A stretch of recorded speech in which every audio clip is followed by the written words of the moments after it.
We'll start the rich dad and poor dad. We continue with that.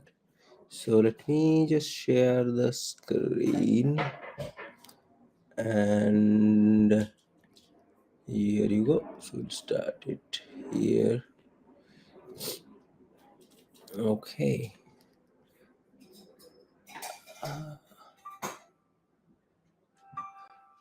The genius is suppressed. In my classes, I strongly urge students to learn to take risks, to be bold, to let their genius convert that fear into power and brilliance. It works for some and just terrifies others.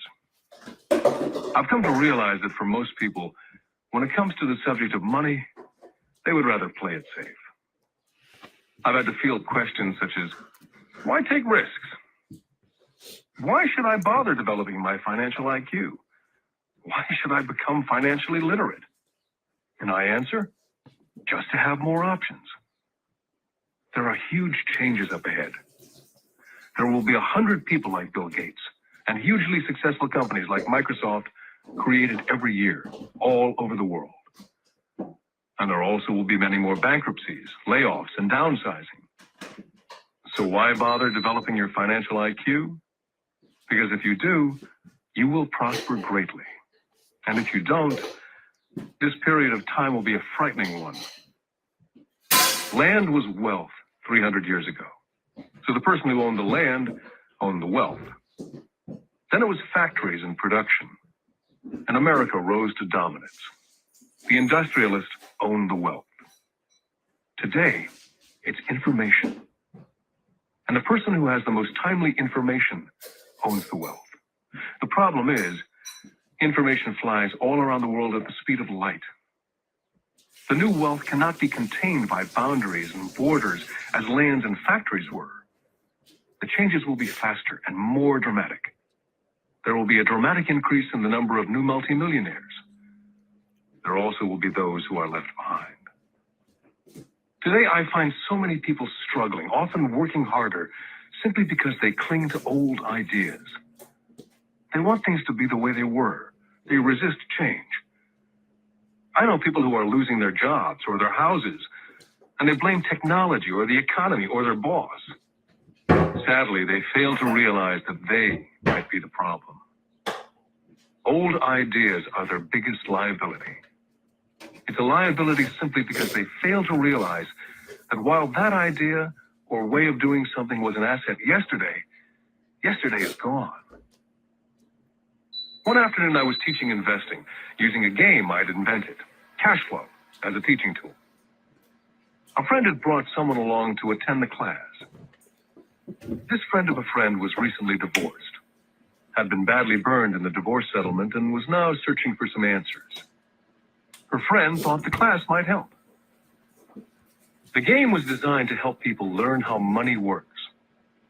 In playing the game, they learn about the interaction of the income statement with the balance sheet. They learn how cash flows between the two, and how the road to wealth is through striving to increase your monthly cash flow from the asset column to the point that it exceeds your monthly expenses. Once you accomplish this, you're able to get out of the rat race and onto the fast track. So I think we discussed this before as well, that what Robert wants to explain is so our objective should be to grow our cash flow to a level where it exceeds our monthly expenses, and that is where he says that it's going to be so you can be financially free. And that means you can give up your job, you can do whatever you want to do. So that means what matters, or what the efforts should be put in, is increasing your cash flow. So yeah, let's continue. So I think we just skip a bit here because we had already covered these bits. You come up with. That's the purpose of the game. To teach players to think and create new and various financial options. I've watched this game played by more than 1,000 people. The people who get out of the rat race in the game, they have the money, the time is right, they have the card, but they can't see the opportunity staring at them. They fail to see how it fits into their financial plan for escaping the rat race. And I know more people like that than all the others combined. Most people have an opportunity of a lifetime flash right in front of them, and they fail to see it. A year later, they find out about it after everyone else got rich. Financial intelligence is simply having more options. If the opportunities aren't coming your way, what else can you do to improve your financial position? If an opportunity lands in your lap and you have no money and the bank won't talk to you, what else can you do to get the opportunity to work in your favor? If your hunch is wrong and what you've been counting on doesn't happen, how can you turn a lemon into millions? That is financial intelligence. It's not so much what happens, but how many different financial solutions you can think of to turn a lemon into millions. It's how creative you are in solving financial problems. Most people only know one solution: work hard, save, and borrow. So why would you want to increase your financial intelligence? Because you want to be the kind of person who creates your own luck. You can take whatever happens and make it better. Few people realize that luck is created, just as money is. And if you want to be luckier and create money instead of working hard, then your financial intelligence is important. If you're the kind of person who's waiting for the right thing to happen, you might wait for a long time. It's like waiting for all the traffic lights to be green for 5 miles before starting the trip. More than $1 million in cash, working in a market that was rising fast. It was the best opportunity to invest. The economy was terrible. I just could not pass up these small deals. How long it would take to save $190,000. $1,000 that cost $20,000 was also the result of seizing an opportunity created by the market. Somebody was buying and someone was selling. Number 4, the law. The awareness of accounting, corporate, state, and national rules and regulations. I recommend playing within the rules. It's this basic foundation, or the combination of these skills, that's needed to be successful in the pursuit of wealth. Whether it be through the buying of small homes, large apartments, companies, stocks, bonds, mutual funds, precious metals, baseball cards, or the like. Personally, I use 2 main vehicles to achieve financial growth: real estate and small stocks. I use real estate as my foundation. Day in and day out, my properties provide cash flow and occasional spurts of growth and value. The small cap stocks are used for fast growth.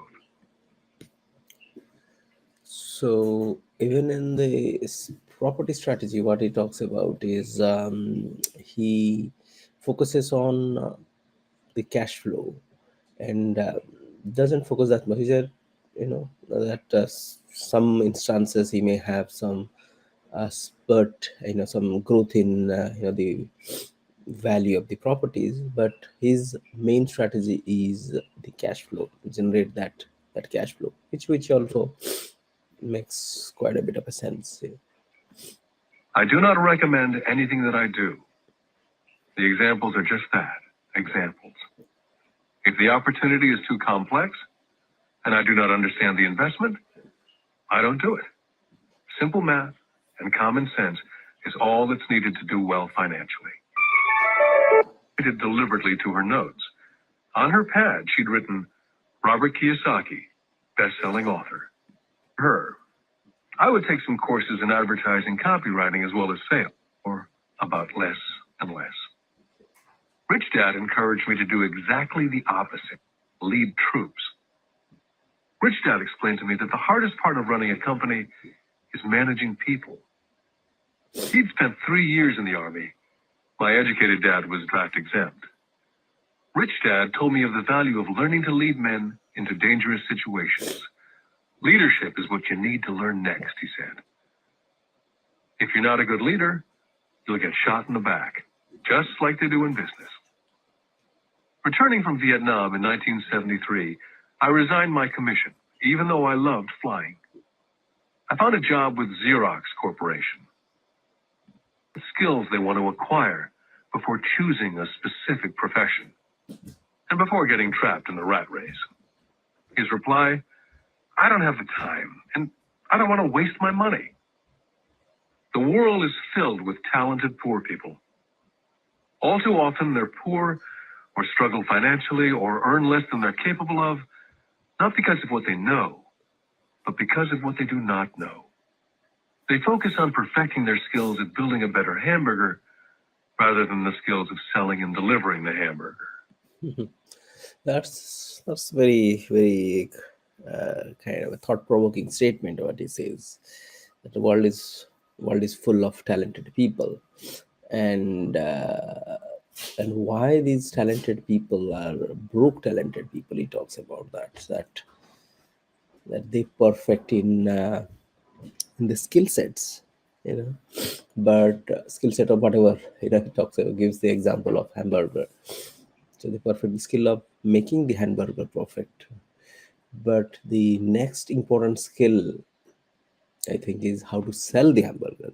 So that means how do you market, how do you sell, anything, or where do you see the opportunities, and whatever the talent you have, and how can you leverage that. So that is a very very important.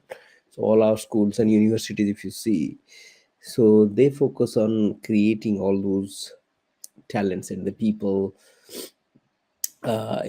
who specialize in certain areas, but that doesn't necessarily mean that specialization of learning that skill set of becoming an accountant or becoming a lawyer or whatever, different professions what we have.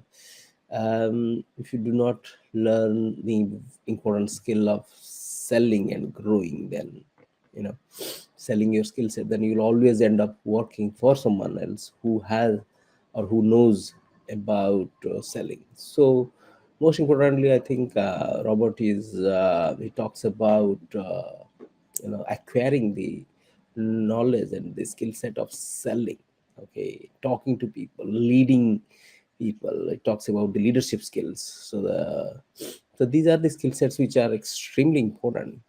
Okay, let's go ahead. Maybe McDonald's does not make the best hamburger, but they are the best at selling and delivering a basic average burger. Poor Dad wanted me to specialize. That was his view on how to be paid more. Rich Dad advised that Mike and I groom ourselves. Many corporations do the same thing. They find a young, bright student out of business school and begin grooming that person to someday take over the company. So these bright young employees do not specialize in one department. They're moved from department to department to learn all the aspects of business systems. The rich often groom their children or the children of others. By doing so, their children gain an overall knowledge of the operations of the business and how the various departments interrelate. For the World War II generation, it was considered bad to skip from company to company. Today, it's considered smart. Since people will skip from company to company rather than seek greater specialization, why not seek to learn more than earn? In the short term, it may earn you less. In the long term, it will pay off in large dividends. The main management skills needed for success are the management of cash flow, the management of systems, including yourself and time with family, and the management of people. The most important specialized skills are sales and understanding marketing. It's the ability to sell, therefore to communicate to another human being, be it a customer, employee, boss, spouse, or child, that is the base skill of personal success. It is communication skills such as writing, speaking, and negotiating that are crucial to a life of success. It's a skill that I work on constantly, attending courses or buying educational tapes to expand my knowledge. Rich Dad encouraged Mike and me to know a little about a lot. He encouraged us to work with people smarter than we were and to bring smart people together to work as a team. Today it would be called a synergy of professional specialties. Today I meet ex-school teachers earning hundreds of thousands of dollars a year. They earn that much because they have specialized skills in their field, as well as other skills. They can teach as well as sell and market. I know of no other skills to be more important than selling as well as marketing. So not only selling, but selling and marketing. So often we feel that both are the same. Um, but if you try to understand selling and marketing, so it's a bit of a difference there. So that means when you want to market your product or services, so that means that takes into consideration a whole lot of things, like what exactly the strategy you want to implement, and where is the market, and how do you what is the medium of you letting other people know about your product and service, and how good are those kind of that's marketing. But once you identify the market, then comes selling. So that means that's where it requires communication skills and various other skills, where the other person, you know so you are able to communicate that person about your product and service, and how that product or service is going to take care, or going to serve and get rid of the problem what that person has. Skills of selling and marketing are difficult for most people, primarily due to their fear of rejection. The better you are at communicating, negotiating, and handling your fear of rejection, the easier life is. Just as I advise that newspaper writer who wanted to become a best-selling author, I advise anyone else today. Being technically specialized has its strengths as well as its weaknesses. I have friends who are geniuses, but they cannot communicate effectively with other human beings. And as a result, their earnings are pitiful. I advise them to just spend a year learning to sell. And even if they earn nothing, their communication skills will improve. And that is priceless. Well, important. Getting started. I wish I could say acquiring wealth was easy for me, but it wasn't. So in response to the question, how do I start? I offer the thought process I go through on a day-by-day basis. It really is easy to find great deals. I promise you that. It's just like riding a bike. After a little wobbling, it's a piece of cake. But when it comes to money, it's the determination to get through the wobbling that's a personal thing. To find million-dollar deals of a lifetime requires us to call on our financial genius. I believe that each of us has a financial genius within us. The problem is, our financial genius lies asleep, waiting to be called upon. It lies asleep because our culture has educated us into believing that the love of money is the root of all evil. It's encouraged us to learn a profession so we can work for money, but failed to teach us how to have money work for us. It taught us not to worry about our financial future. Our company or the government would take care of us when our working days are over. However, it's our children, educated in the same school system, who will end up paying for it. The message is still to work hard, earn money, and spend it. And when we run short, we can always borrow more. Unfortunately, 90% of the Western world subscribes to the above dogma simply because it's easier to find a job and work for money. If you're not one of the masses, I offer you the following 10 steps to awaken your financial genius. I simply offer you the steps I have personally followed. If you want to follow some of them, great. If you don't, make up your own. Your financial genius is smart enough to develop its own list. Step number 1. I need a reason greater than reality. If you ask most people if they would like to be rich or financially free, they would say yes. But then reality sets in. The road seems too long with too many hills to climb. It's easier just to work for money and hand the excess over to your broker. A reason or a purpose is a combination of wants and don't wants.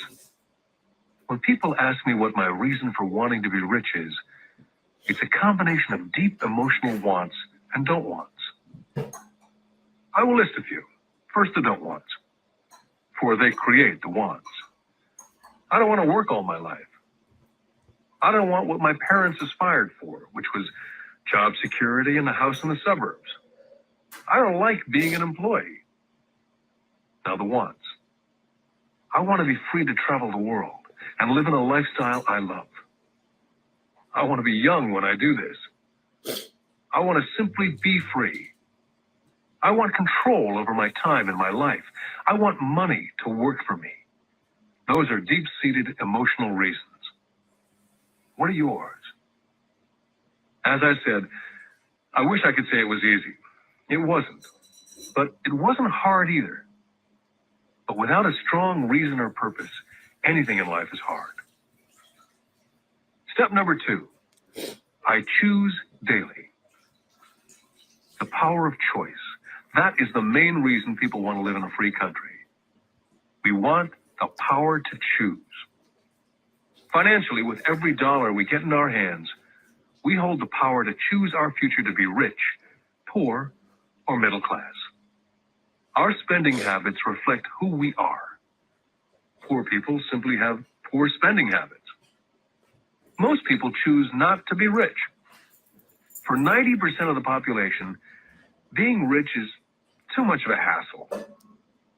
So they invent sayings that go, I'm not interested in money, or I'll never be rich, or I don't have to worry, I'm still young, or when I make some money, then I'll think about my future, or my husband, wife handles the finances. The problem with those statements is they rob the person who chooses to think such thoughts of two things. One is time, which is your most precious asset. And 2 is learning. Just because you have no money, it shouldn't be an excuse to not learn. But that is a choice we all make daily. The choice of what we do with our time, our money, and what we put in our heads. That is the power of choice. All of us have choice. I just choose to be rich, and I make that choice every day. Step number 3, choose friends carefully. First of all, I do not choose my friends by their financial statements. I have friends who have actually taken the vow of poverty, as well as friends who earn millions every year. The point is, I learn from all of them, and I consciously make the effort to learn from them. But there's one distinction that I'd like to point out. I've noticed that my friends with money talk about money, and I do not mean brag. They're interested in the subject. So I learn from them, and they learn from me. My friends whom I know are in dire straits financially do not like talking about money, business, or investing. They often think it rude. So I also learn from my friends who struggle financially. I find out what not to do. Step number 4, master a formula and then learn a new one. In order to make bread, every baker follows a recipe, even if it's only held in their head. The same is true for making money. That's why money is often called dough. When it comes to money, the masses generally have one basic formula they learned in school, and that is work for money. The formula I see that is predominant in the world is that every day millions of people get up and go to work, earn money, pay bills, balance checkbooks, buy some mutual funds, and go back to work. That is the basic formula or recipe. If you're tired of what you're doing or you're not making enough, it's simply a case of changing the formula via which you make money. Years ago, when I was 26, I took a weekend class called How to Buy Real Estate Foreclosures. I learned a formula. The next trick was to have the discipline to actually put into action what I had learned. That is where most people stop. For 3 years while working for Xerox, I spent my spare time learning to master the art of buying foreclosures. I've made several $1,000,000 using that formula. But today, it's too slow, and too many other people are doing it. So after I mastered that formula, I went in search of other formulas. For many of the classes, I did not use the information I learned directly, but I always learned something new. Step number 5, pay yourself first. The power of self-discipline. If you cannot get control of yourself, do not try to get rich. You might first want to join the Marine Corps or some religious order so you can get control of yourself. It makes no sense to invest, make money, and blow it. It's the lack of self-discipline that causes most lottery winners to go broke soon after winning millions. It's the lack of self-discipline that causes people who get a raise to immediately go out and buy a new car or take a cruise. It's difficult to say which of the 10 steps is the most important. But of all the steps, this step is probably the most difficult to master if it's not already a part of your makeup. I would venture to say that it's the lack of personal self-discipline that is the number one delineating factor between the rich, poor, and middle class. I do not take the saying, pay yourself first, lightly. The Richest Man in Babylon by George Clason is where the statement, pay yourself first, comes from. Millions of copies have been sold. But while millions of people freely repeat that powerful statement, few follow the advice. For those who do follow it, their financial statement, income statement, and balance sheet shows income flowing into assets and assets supplying income. Each month, these people allocate money to their asset column before they pay their monthly expenses. Although millions of people have read Classon's book and understand the words pay yourself first, in reality, they pay themselves last. Now, I can hear the howls from those of you who sincerely believe in paying your bills first. And I can hear all the responsible people who pay their bills on time. I'm not saying be irresponsible and not pay your bills. All I'm saying is do what the program says, which is pay yourself first. The reason I don't have high credit card debt and doodad debt is because I want to pay myself first. Although I pay my bills last, I am financially astute enough to not get into a tough financial situation. To ensure paying yourself first, don't get into large debt positions that you have to pay for. Keep your expenses low. Build up assets first. Then, buy the big house or a nice car. Being stuck in the rat race is not intelligent. And when you come up short, let the pressure build and don't dip into your savings or investments. Use the pressure to inspire your financial genius to come up with new ways of making more money and then pay your bills. Excuse me. Sorry. So I think we'll conclude it here. Very, very important. So if you haven't read the book Richest Man in Babylon, so I think it's a book worth reading because I read it before as well. So we can go through that book as well in this audio club. But pay yourself first. Yeah.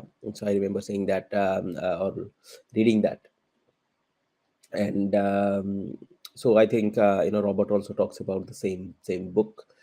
And so what that means also very, very important, that pay yourself first. So that means pay yourself first, meaning before you pay your bank for your mortgage or house loan, or your credit card companies, or your bill collectors.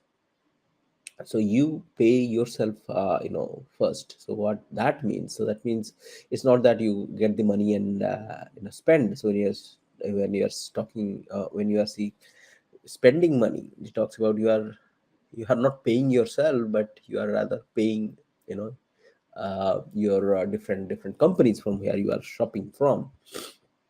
So what he talks about is, pay yourself first is you allocating that money for yourself, so that that money will work for you. That means setting aside that money for as your investments. So you save it, and then not only say, first thing is this saving, but saving doesn't make anyone rich. The way you can implement the strategies of growing your money and letting that money work for you, so that's why how you can be rich. But very thought provoking book, and I think everyone, all of us, along with your kids, we all should learn from this book and implement. I mean, Robert has written quite a few books worth reading. All, Cash Flow is another very good book you can read as well. All right, so with that we are done, and we'll talk to you guys later with